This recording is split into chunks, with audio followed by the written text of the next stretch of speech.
Thank you very much, David. And I'm presenting from outdoors at the moment in the middle of December.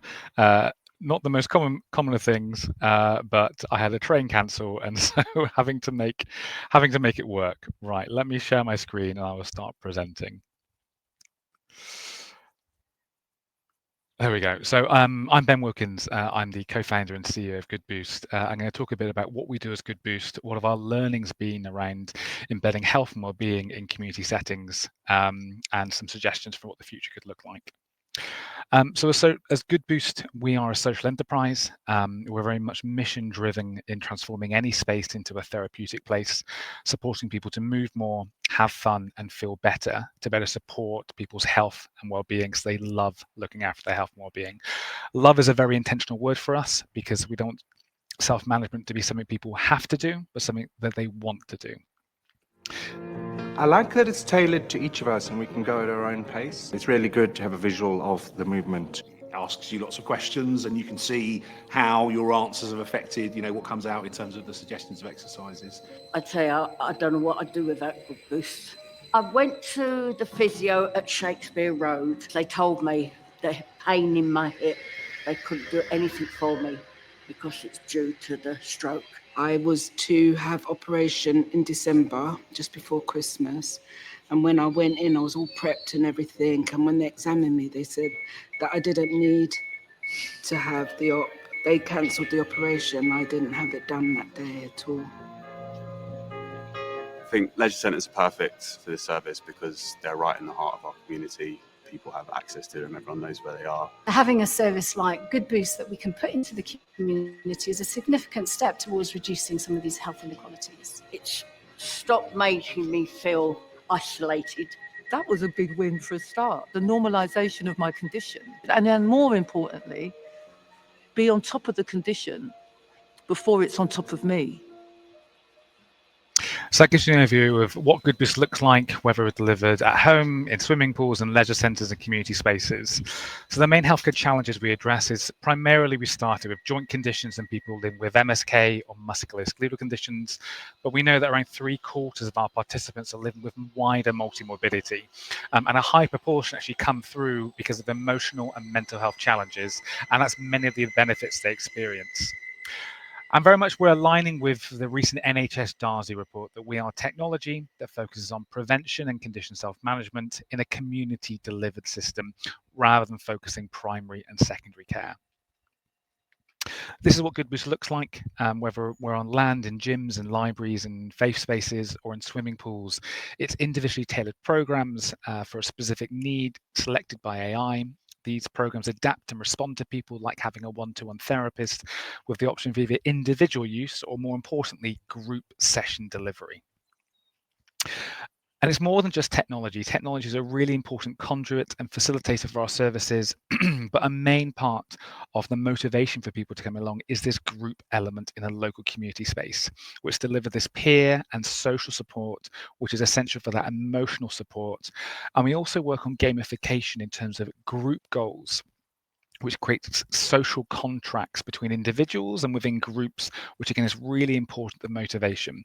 A key part of lifestyle medicine interventions is that it's a habit that goes on for weeks, months, and hopefully years, and it's using that social, that emotional, and gamified strategies to keep people engaged for longer. So we deliver all across the UK with multiple leisure providers, the largest gym providers, as well as with NHS services directly. And a big part of what we've been working to do is create pathways from health into community spaces. And we know around 1/3 of our participants are coming from primary and secondary care into local community spaces, gyms, pools, and libraries where we delivered.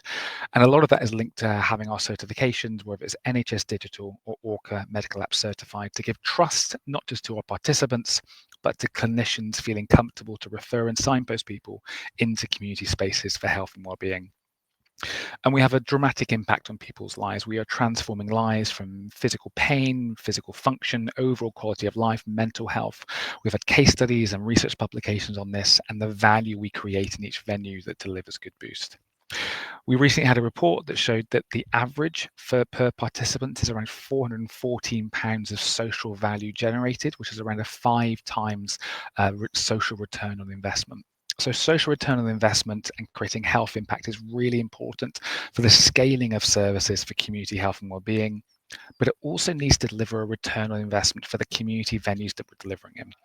For the gyms we're working with, an example here is Parkwood, one of the largest leisure providers in the UK.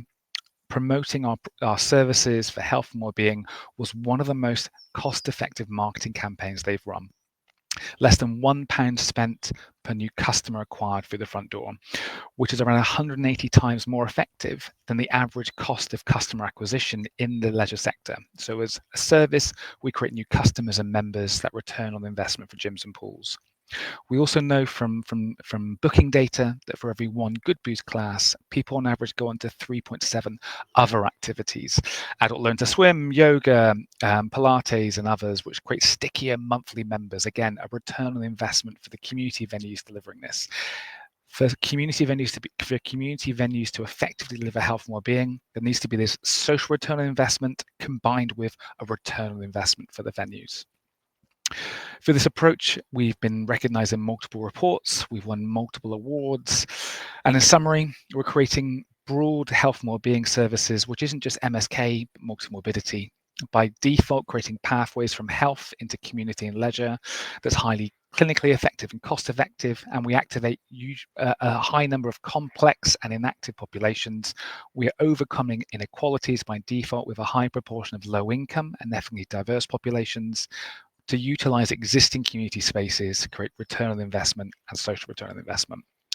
And just briefly, what are the barriers? Some of it's around policy and protocol. What needs to happen so the NHS can effectively signpost into community? What are the kite marks needed to create trust, both for clinicians referring in, but also for patients to have trust, and also for impact investors to scale innovations like this, particularly if they're social enterprises.